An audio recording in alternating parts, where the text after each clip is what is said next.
అంతటి పరిపాలనా దక్షత ఉన్న చంద్రబాబు నాయుడు గారిపై గతంలో మీరు వైసీపీలో ఉన్నప్పుడు అసెంబ్లీలో ఒంటికాల్పై లేచారు. నాడు చంద్రబాబు నాయుడులో మీకు కనిపించిన దుర్గుణాలు అసెంబ్లీలో నేడు సద్గుణాలు ఎలా అయిపోయాయి? సమస్యలు పరిష్కారం కానప్పుడు విమర్శిస్తాం. ఇప్పుడు అధికార పార్టీలో ఉన్నాం, ఇప్పుడు ఆయనతో డైరెక్ట్గా అడిగి మేము చేయించుకోవడానికి ప్రయత్నం చేస్తాం. నేను ప్రతిపక్షంలో ఎమ్మెల్యేగా ఉండడంతో ఒక్క న్యాయపాస కూడా నాకు నిధులు రావడం లేదు, అభివృద్ధి లేదు, అందుకే వెళ్తున్నానని చెప్పారు. అది సబబుగానే ఉంది.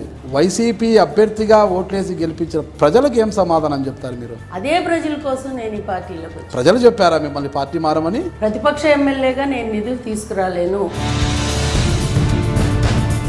మీరు మనస్ఫూర్తిగా పార్టీ మారారా, మనసు చంపుకొని పార్టీ మారారా? ప్రజల కోసం మనస్ఫూర్తిగానే నేను పార్టీ మారాను. నానా రకాలుగా బ్లాక్మెయిల్ చేయడంతోనే చివరికి మీరు పార్టీ మారారు అన్నది వాస్తవమా కాదా?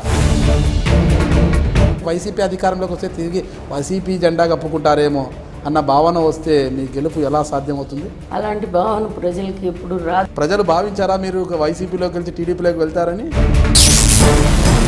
ఈ సంవత్సరాల కాలంలో మీరు ఇచ్చిన హామీలను పూర్తి స్థాయిలో నెరవేర్చగలరా? నెరవేర్చలేకపోతే నెక్స్ట్ మళ్ళీ గెలిచిన తర్వాత నెరవేరుస్తాం. రాజకీయాల్లో డబ్బు రాజకీయాలు అయిపోయినాయి. మేడం ఒక 5 కోట్లైనా ఖర్చు పెట్టారు. అప్పుడు ఖర్చు పెట్టాం.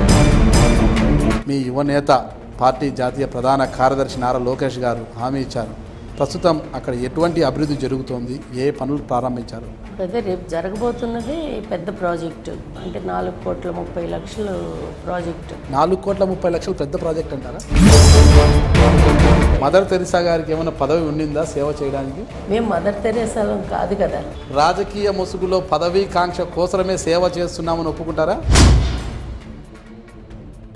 వైసీపీ నుంచి వచ్చిన ఎమ్మెల్యేలంతా కూడా చంద్రబాబు నాయుడు గారు కొనుగోలు చేశారని జగన్మోహన్ రెడ్డి గారు అంటున్నారు. పులేటి కల్పన గారికి ఎన్ని కోట్లు ఇచ్చారు? అనంతపురం జిల్లాలో కాదు, రాష్ట్రంలో ఎక్కడ కూడా ఒక్క ప్రాజెక్టు కూడా శిలాఫలకాలు వేసిపోతున్నది. ఒకటి కూడా ఒక ఇటుకరాయి పెట్టిన పాపాన పోలేదు. నెక్స్ట్ వచ్చేది తెలుగుదేశం పార్టీ ప్రభుత్వం అధికారంలోకి, కాబట్టి నెక్స్ట్ టర్మ్ వచ్చినప్పుడు కంప్లీట్గా ఇది పూర్తి చేసే బాధ్యత మళ్ళీ. అయితే 2019 ఎన్నికల్లో మీరు గెలిచినా అనుకోకుండా వైసీపీ అధికారంలోకి వస్తే అప్పుడు మీ పరిస్థితి ఏమిటి?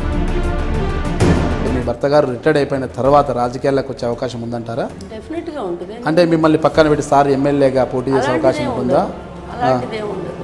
అవకాశం వస్తే 2 సీట్లు కావాలని కోరుతారా?